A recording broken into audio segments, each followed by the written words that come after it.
all honesty I'm only covering relevant rookies here, so if your faves aren't in this, that sounds more like a you problem than a me problem.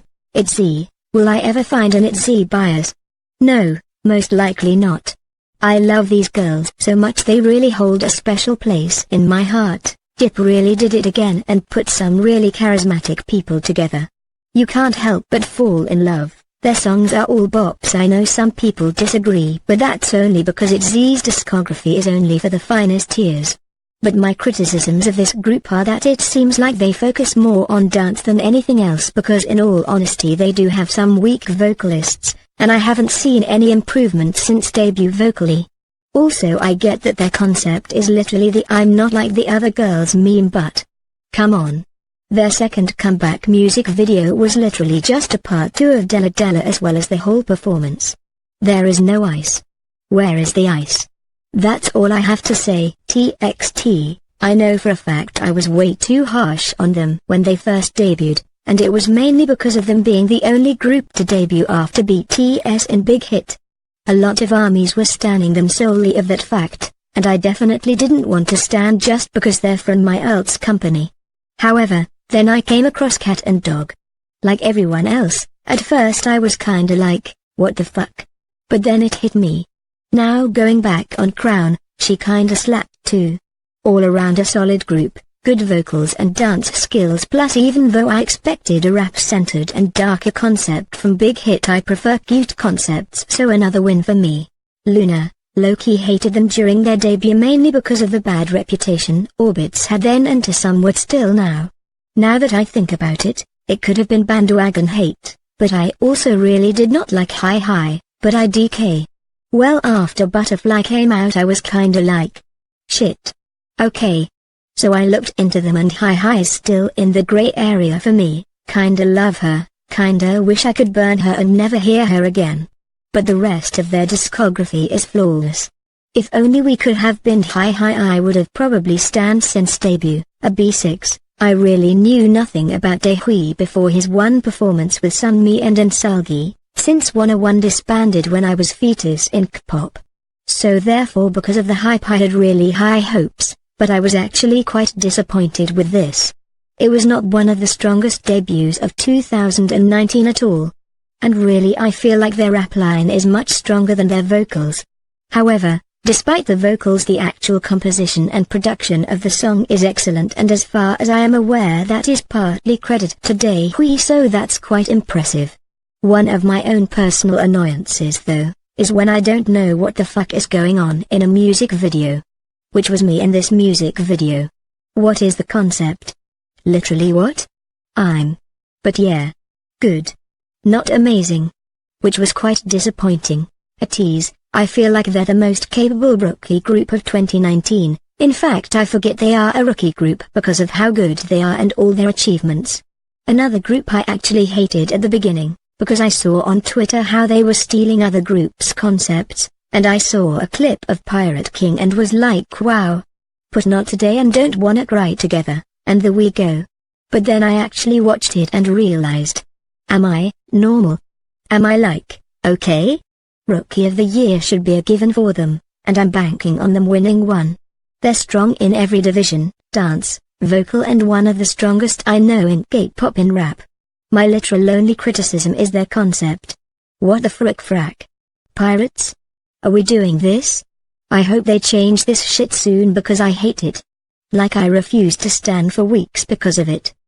6. I never really paid much attention to them until their K-pop boy group cover with SBS, K-pop play with other groups. They had only debuted a matter of weeks ago, yet they were out dancing other idols known for their dancing skills. Their vocal line and rap line have a lot of potential. They're not exactly the best at the moment, but they have very original and distinctive voices.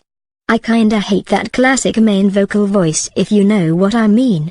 The one that sounds the same as 20 other idols, but they don't have even one of them. Plus their whole concept for their debut is really promising, so, yeah, Everglow, Bon Bon Chocolate only just missed being a fail for me. I liked the song, but it was such a close call for me, I was so iffy on it. But Adios secured the bag for me. Legends. Beautiful. Amazing. Never done before.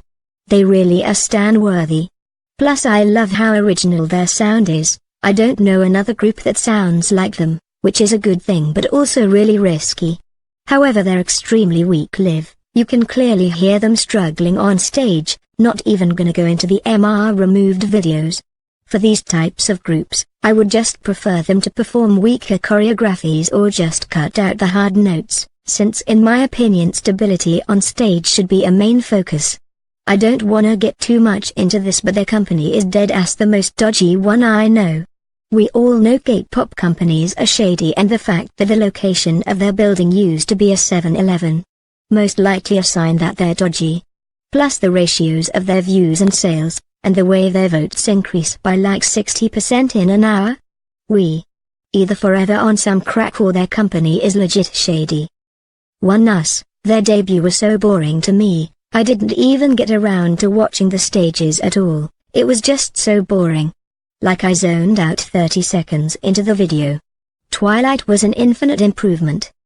The song was good and well composed and made me actually want to pay attention to the vocals.